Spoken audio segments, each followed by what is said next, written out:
હું પ્રફુલ્લ મકવાણા સત કેવલ વિદ્યા મંદિર સારસા તરફથી આપણું સ્વાગત કરું છું. મિત્રો, આજે આપણે ધોરણ 11માં વાણિજ્ય પત્રવ્યવહાર અને સેક્રેટરીયલ પ્રેક્ટિસ એટલે કે એસપીસીસીમાં ચેપ્ટર નંબર 4 વિભાગ 2માં આવેદનપત્ર વિશે ચર્ચા કરીશું. MOA ટૂંકમાં એને કહેવાય છે આવેદનપત્રને, મેમોરેન્ડમ ઓફ એસોસિએશન. એમાં પ્રસ્તાવના જોઈ લઈએ. પહેલાં કંપની ધારા 2013 હેઠળ દરેક પ્રકારની કંપનીની નોંધણી ફરજિયાત છે. બરાબર, કંપનીની નોંધણી કરવી ફરજિયાત છે.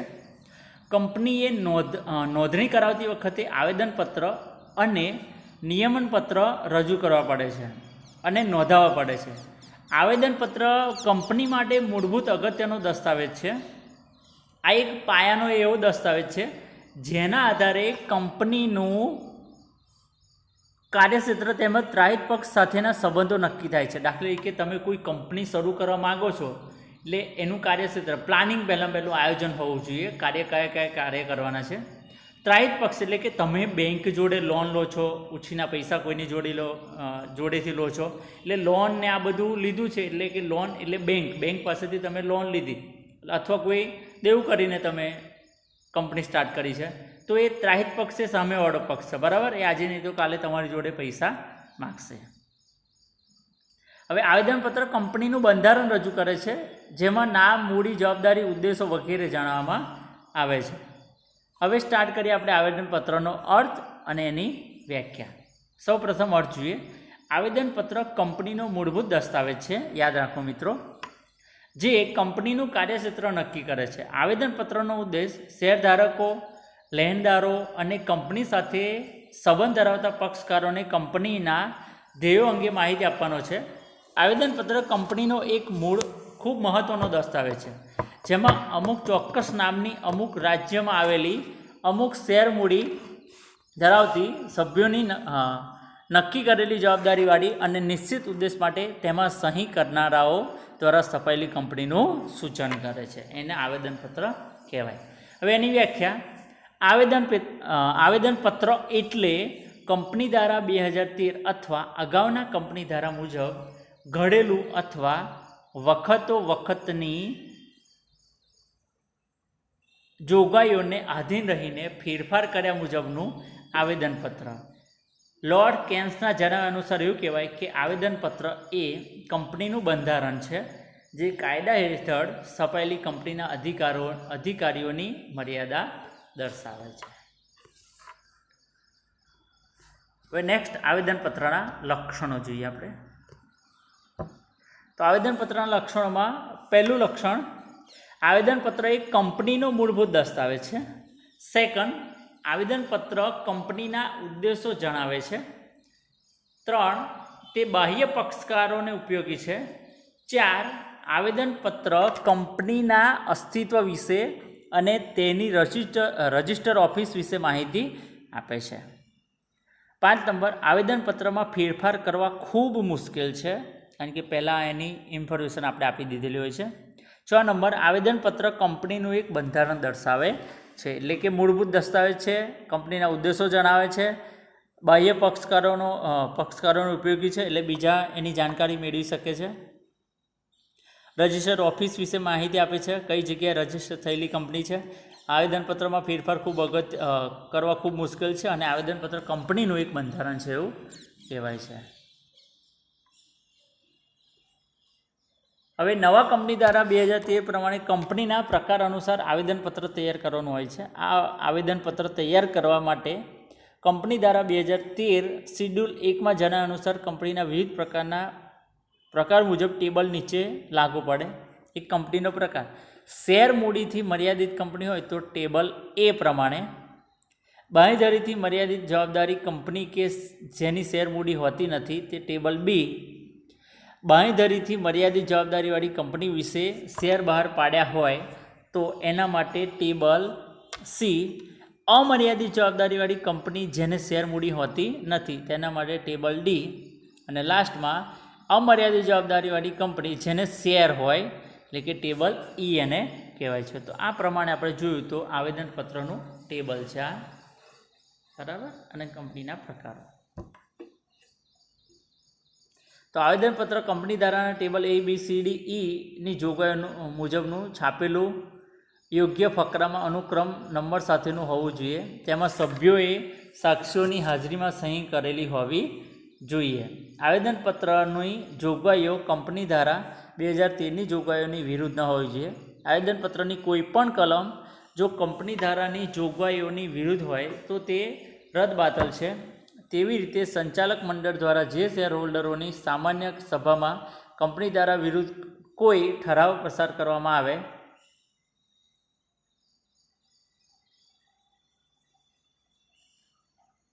કે કરાર કરવામાં આવે તો તે પણ રદબાતલ ગણાય છે. એટલે આવેદનપત્ર ની જોગવાઈઓ કંપની ધારા 2013ની જોગવાઈઓની વિરુદ્ધ ન હોવી જોઈએ. હવે નેક્સ્ટ આવેદનપત્રનું મહત્ત્વ. તો આવેદનપત્રનું મહત્ત્વના પોઈન્ટમાં આપણે પહેલો પોઈન્ટ જોઈએ, કંપનીની દ્રષ્ટિએ એનું મહત્ત્વ કેવું છે. તો કે કંપની માટે આ મુખ્ય દસ્તાવેજ છે. આવેદનપત્ર કંપનીનો પાયો છે, એટલું યાદ રાખવું. આવેદનપત્ર કંપનીનું બંધારણ અને કાર્યક્ષેત્ર દર્શાવે છે,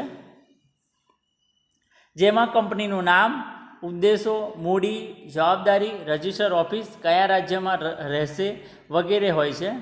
કંપની આવેદનપત્રમાં દર્શાવેલ ઉદ્દેશથી ચલિત કાર્ય કરે તો તે સત્તા બહારના કાર્યો ગણાશે. કંપની કેટલી સત્તાવાર મૂડી ધરાવે છે, સભ્યોની જવાબદારી મર્યાદિત છે કે અમર્યાદિત તે આ દસ્તાવેજથી જાણી શકાય છે. હવે નેક્સ્ટ જોઈએ એનું બીજું મહત્ત્વ, કંપનીના લેણદારો, વેપારીઓ, બેન્કોની દ્રષ્ટિએ. બરાબર. તો એમાં આવેદનપત્ર તાહિત પક્ષ સાથે કંપનીના સંબંધો નક્કી કરે છે.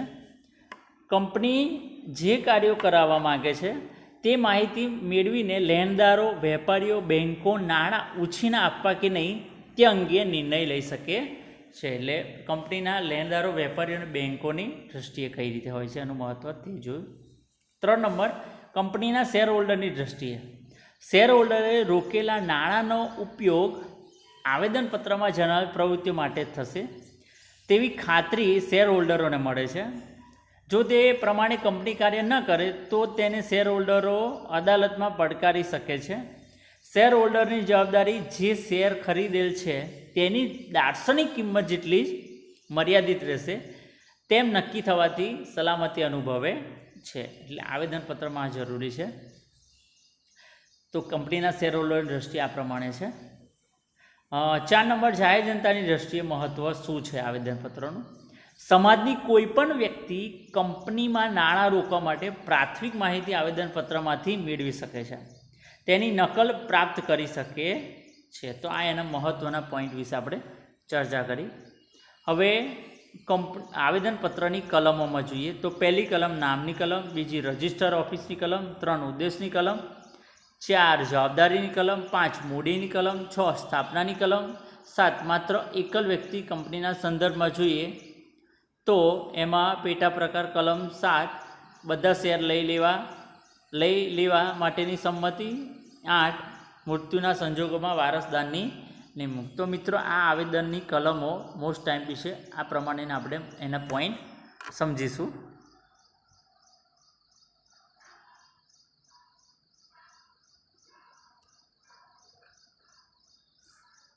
સૌપ્રથમ નામની કલમ. સૂચિત કંપનીનું નામ આવેદનપત્રમાં જણાવવું જરૂરી છે. કોઈપણ કંપનીના નામ વગર હોઈ શકે નહીં. કંપની એક કૃત્રિમ વ્યક્તિ હોવાને કારણે, એટલે કે વ્યક્તિએ બનાવેલી છે એટલા માટે કૃત્રિમ છે, કારણે નામ હોવું આવશ્યક છે. સ્થાપક જે નામી છે તે નામ રાખી શકે છે, પરંતુ તેમાં નીચેના જોગવાઈઓનું પાલન કરી કંપનીનું નામ પસંદ કરી શકે છે. પહેલું, એમાં આવેદનપત્રમાં સૂચિત નામ હયાત ધરાવતી કંપનીનું કે તેની સમાન ન હોવું જોઈએ. દાખલા તરીકે મેકડોનલ્ડ્સ છે, ટાટા છે, એવી બીજું કે કંપની એટલે કે ટાટા 2 એ રીતે નામ રાખી શકે, પરંતુ ટાટા નામ રાખી શકાય નહીં, અથવા રિલાયન્સ છે એ પ્રમાણે આપણે હયાતમાં જે હોય તે. સેકન્ડ નંબર, આવું નામ અનિચ્છનીય કે વાંધાજનક ન હોવું જોઈએ. આવું સૂચિત નામ કોઈ કાયદા હેઠળ અપરાધી ન હોવું જોઈએ. દાખલા તરીકે કોઈ આતંકવાદીનું નામ આપણે રાખીએ તો એ ચાલી શકે નહીં, અથવા ધર્મ વિરોધી હોય, કોઈ પણ રીતે એમ દેશ વિરોધી હોય એવું નામ. 3 નંબર, કંપનીનું નામ એવું ન હોવું જોઈએ કે રાજ્ય સરકાર, કેન્દ્ર સરકાર કે સ્થાનિક સ્વરાજ્યની સંસ્થા સાથે સંકળાયેલ છે તેવો આભાસ ઊભો કરે અથવા રાજ્ય સરકાર, કેન્દ્ર સરકાર દ્વારા સ્થાપિત કંપનીનો ભ્રમ ઊભો કરે તેવું ન હોવું જોઈએ. દાખલા તરીકે રાષ્ટ્રપતિ, રાષ્ટ્રપિતા, વડાપ્રધાન, મુખ્યપ્રધાન, રાજ્યપાલ વગેરે એવા નામ ન હોવા જોઈએ. 4 નંબર, દરેક જાહેર કંપનીએ નામના અંતે લિમિટેડ લખવું પડે અને ખાનગી કંપનીના અંતે પ્રાઇવેટ લિમિટેડ લખવું પડે છે. 5 નંબર, કળા, વિજ્ઞાન, સંશોધન, સામાજિક કલ્યાણ, ધર્મદાન વગેરે માટે સ્થપાયેલી કંપનીનો ઉદ્દેશ નફાનો હોતો નથી. આવી કંપની નફો કરીને ડિવિડન્ડ વહેંચણી નહીં કરનારને લિમિટેડ કે પ્રાઇવેટ લિમિટેડ શબ્દ લખવામાંથી મુક્તિ મળે છે. બરાબર, એટલે કે જ્યારે નફો કરીને ડિવિડન્ડ વહેંચણી નહીં કરનારને આપણે લિમિટેડ કે પ્રાઇવેટ શબ્દ તમે લખી, એમાંથી મુક્તિ મળે છે. આગળ બીજી કલમ, રજિસ્ટર ઓફિસની કલમ. દરેક કંપની આવેદનપત્ર તૈયાર કરે ત્યારે તે કંપની રજિસ્ટર ઓફિસ કયા રાજ્યમાં રાખવામાં આવશે તે જણાવવું પડશે. કંપની સ્થાપનાથી 15મા દિવસથી એની રજિસ્ટર ઓફિસ હોવી જોઈએ. જે કંપનીને ઉદ્દેશીને મોકલેલ પત્ર વ્યવહાર અથવા નોટિસ મેળવી શકે અને તેની સ્વીકૃતિ આપી શકે છે, એટલે જાતે એનો નિર્ણય. કંપની સાથેના દરેક પત્ર વ્યવહાર રજિસ્ટર ઓફિસે મોકલવામાં આવે છે. રજિસ્ટર ઓફિસના સરનામાના આધારે અદાલતની હુકુમત લાગુ પડે છે. કયા અદાલતના અધિકાર ક્ષેત્રમાં આવશે તેની સ્પષ્ટતા થાય છે. કંપનીના સભ્યો અથવા અન્ય પક્ષો જે વ્યક્તિગત રીતે દસ્તાવેજો તપાસવા માગતા હોય, તે વધારાની માહિતી મેળવવા માગતા હોય તો તે રજિસ્ટર ઓફિસનો સંપર્ક કરી શકે છે. નેક્સ્ટ જોઈએ હવે ધ્યેય અને ઉદ્દેશની કલમ. જે કંપની અસ્તિત્વમાં આવવા માગતી હોય તેને પોતાના ઉદ્દેશો, ધ્યેયો આવેદનપત્રમાં બતાવવા ફરજિયાત છે. સંપૂર્ણ આવેદનપત્રમાં ધ્યેયની કલમ સૌથી અગત્યની કલમ છે. કંપનીના સ્થાપકો કયા ધ્યેયો રાખવા તે નક્કી કરવા માટે સ્વતંત્ર છે. તેમ છતાં આ કલમ ઉપર નીચેની મર્યાદાઓ છે. 1. કંપની ધારાની જોગવાઈની વિરુદ્ધ કોઈ પણ ધ્યેય ન હોઈ શકે. બરાબર. 2. કંપનીનું ધ્યેય જાહેર નીતિ અથવા ભારતના બંધારણ વિરુદ્ધ ન હોવું જોઈએ. 3. ધ્યેય સામાન્ય કાયદા વિરુદ્ધ ન હોવો જોઈએ.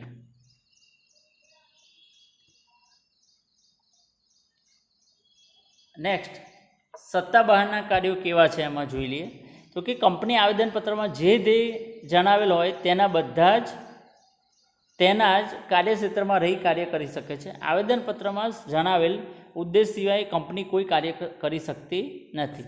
જો આવા કાર્ય કરે તો તે રદબાતલ ઠરે છે. આવા કાર્યો સત્તા બહારના ગણાય છે. સત્તા બહારના કાર્યો કોઈપણ પ્રકારના કાનૂની સંબંધો ઊભા કરતા નથી. આ સિદ્ધાંત મુજબ કંપનીના સભ્યો, શેર હોલ્ડરો સર્વાનુમતિ ધરાવતા હોવા છતાં ઉદ્દેશ બહારના કાર્યો કરવાને સર્વાનુમતિથી બહાલી આપી શકતા નથી. જો સત્તા બહારના કાર્યો કરવામાં આવે તો તે નીચે પ્રમાણે અસરો એના પર થાય. 1 તો સંચાલકો આવા કાર્યો માટે વ્યક્તિગત રીતે જવાબદાર આપણે ઠરીએ છીએ. 2 નંબર, અદાલત આવા કાર્યો કરતાં રોકી શકે છે. નેક્સ્ટ, સત્તા બહારના કરારો રદબાતલ ગણાય છે, એટલે રદબાતલ ગણાય છે.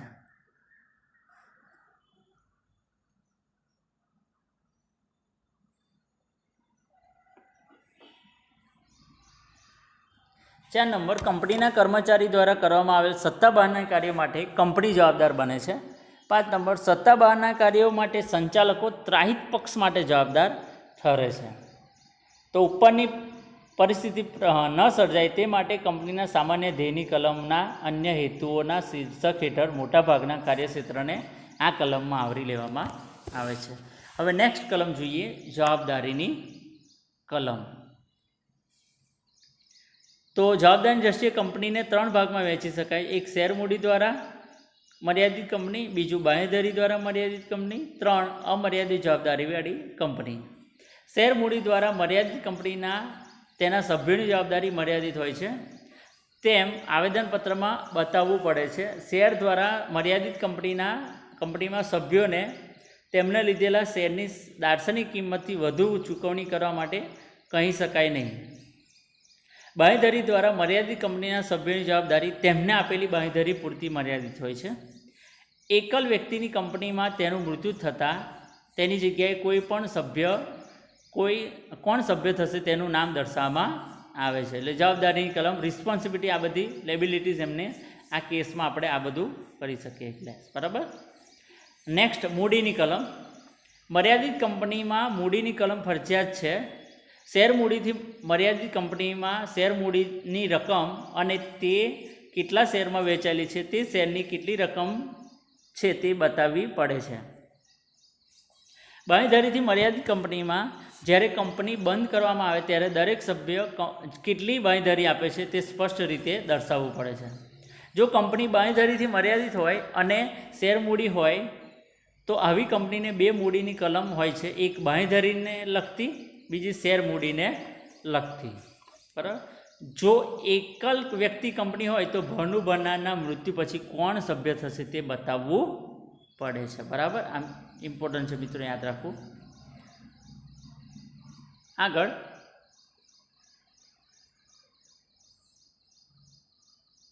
સ્થાપનાની કલમ.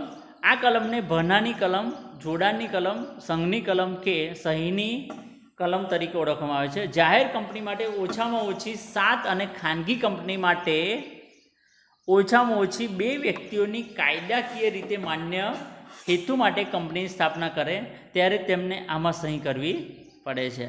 અને જ્યારે એક જ વ્યક્તિ દ્વારા સ્થાપના કરવામાં આવે ત્યારે તેને એકલ વ્યક્તિ કંપની તરીકે ઓળખવામાં આવે છે. મિત્રો, આ ઇમ્પોર્ટન્ટ પેરેગ્રાફ છે, આઈએમપી યાદ રાખો. આગળ, કંપનીના સભ્યો કંપનીની સ્થાપવા માંગે છે અને તેમના નામ સાથે દર્શાવેલ શેર ખરીદવાની કબૂલાત આપી છે તેવી જાહેરાત કરી સહી કરે છે.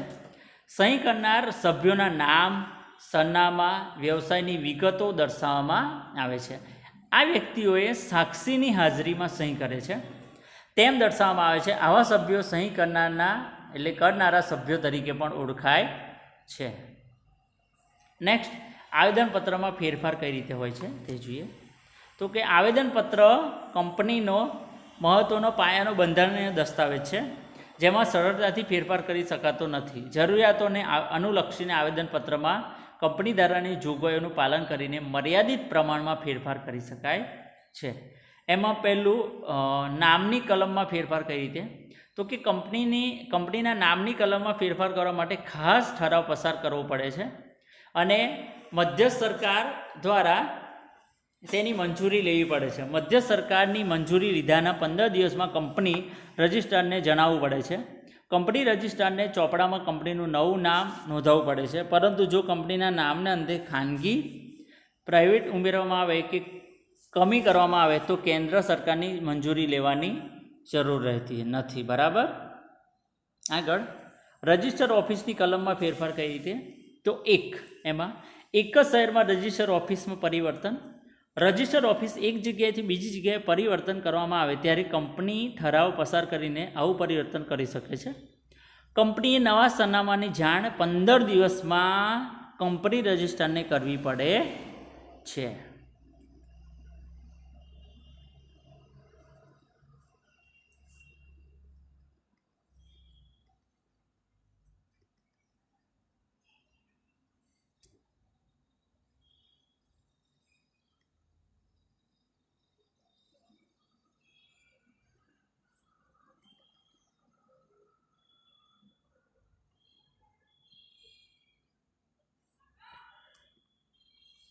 નેક્સ્ટ, એક રાજ્યમાં એક શહેરમાંથી બીજા શહેરમાં રજિસ્ટર ઓફિસનું પરિવર્તન કઈ રીતે?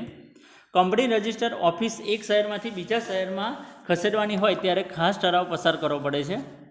જ્યારે કંપની રજિસ્ટર ઓફિસ એક રજિસ્ટરના અધિકાર ક્ષેત્રમાંથી બીજા રજિસ્ટર અધિકાર ક્ષેત્રમાં પરિવર્તન કરે ત્યારે પ્રાદેશિક ડિરેક્ટર પાસેની આની મંજૂરી લેવી પડે છે. એટલે જે તે પ્રદેશ, એક રાજ્યમાં એક જ શહેરમાંથી બીજા શહેરમાં આપણે રજિસ્ટર ઓફિસનું પરિવર્તન કરવું હોય ત્યારે. દાખલા તરીકે આ ગુજરાત રાજ્ય છે, એક શહેર અમદાવાદ છે તો બીજા શહેર એટલે કે આણંદમાં આપણે ઓફિસ એનું પરિવર્તન કરીએ તો 3 નંબર, એક રાજ્યમાંથી બીજા રાજ્યમાં રજિસ્ટર ઓફિસનું પરિવર્તન. કંપની પોતાની રજિસ્ટર ઓફિસ એક રાજ્યમાંથી બીજા રાજ્યમાં એટલે એક સ્ટેટમાંથી બીજા સ્ટેટમાં પરિવર્તન કરે તો શરતોનું પાલન કરવું પણ જરૂરી છે. એમાં આ પ્રકારના પરિવર્તન અંગે કેન્દ્ર સરકારની મંજૂરી મેળવવી પડે છે. બી, આ પ્રકારના પરિવર્તન અંગે લેણદારો, ડિબેન્ચર હોલ્ડરો, અન્ય સંબંધિત વ્યક્તિઓનો વિરોધ હોય તો અરજી કરી શકે છે. જે રાજ્યમાં રજિસ્ટર ઓફિસ પરિવર્તન કરવાની હોય તે રાજ્યના કંપની રજિસ્ટ્રારને જાણ કરવી પડે અને પરિવર્તન પામેલ નવું નોંધણીનું પ્રમાણપત્ર લેવું પડે છે. કેન્દ્ર સરકાર તરફથી મળેલ મંજૂરીની પ્રમાણિત નકલ મળ્યા તારીખથી 30 દિવસમાં રજિસ્ટ્રારને જરૂરી ફોર્મમાં જરૂરી ફી સાથે રજૂ કરવાની રહે છે. બરાબર, તો આ ઇમ્પોર્ટન્ટ પોઈન્ટ છે મિત્રો, યાદ રાખો. હવે ધ્યેય ઉદ્દેશની કલમમાં ફેરફાર શું છે તેના વિશે જોઈએ. તો કે ધ્યેયની કલમમાં ફેરફાર નીચેની શરતો એ કરી શકાય છે. 1, જે હેતુ માટે નાણાં ભેગા કરવામાં આવ્યા હોય તે ઉદ્દેશમાંથી ખાસ ઠરાવ પસાર કર્યા વગર ચલિત થઈ શકે નહીં. 2, જ્યાં સુધી કંપની રજિસ્ટર ફેરફાર નોંધે નહીં ત્યાં સુધી આ ફેરફાર અમલી બનતો નથી. 3, બાંયધરીથી મર્યાદિત કંપની જેમાં શેર મૂડી ન હોય તેવી કંપની પોતાના વહેંચણીપાત્ર નફામાંથી સભ્યોને વહેંચવા લાયક નફા સિવાય અન્ય કોઈ ફેરફાર કરી શકે નહીં. આ સિવાય ધ્યેયની કલમમાં કોઈ કરેલ ફેરફાર રદબાતલ ગણાશે. હવે નેક્સ્ટ, જવાબદારીની કલમમાં ફેરફાર.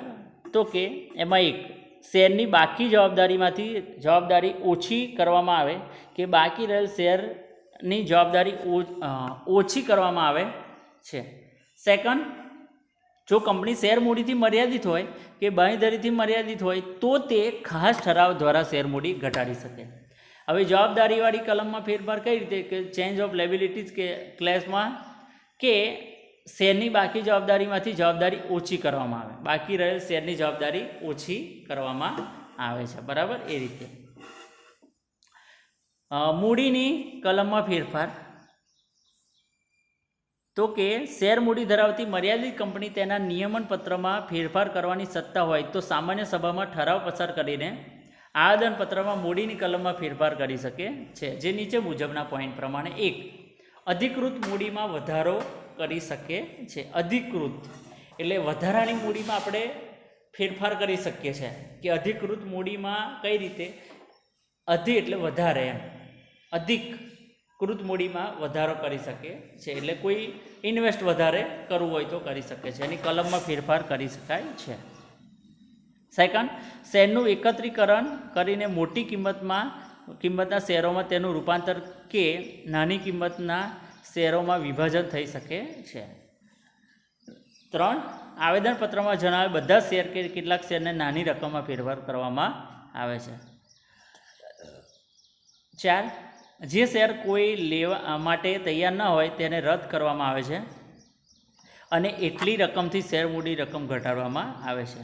શેર મૂડીથી મર્યાદિત કંપની કે બાંયધરીથી મર્યાદિત કંપનીમાં ખાસ ઠરાવ પસાર કરીને શેર મૂડીમાં ઘટાડો કરી શકાય છે. આની સાથે જ અદાલતમાં અરજી કરવી પડે છે અને તે મંજૂર થયે આ ઘટાડો અમલમાં આવે છે. બરાબર, તો મિત્રો આપણે જે પોઈન્ટ જોયા આ ચેપ્ટરમાં એમાં એનો અર્થ, આવેદનપત્ર લક્ષણો, આવેદનપત્રનું મહત્ત્વ, આવેદનપત્રની કલમો, આવેદનપત્રમાં ફેરફાર. તો લાસ્ટમાં આપણે મૂડીની કલમમાં ફેરફાર જોયો. તો મિત્રો આવેદનપત્રમાં આપણે આટલે સુધી જોયું. Thank you very much.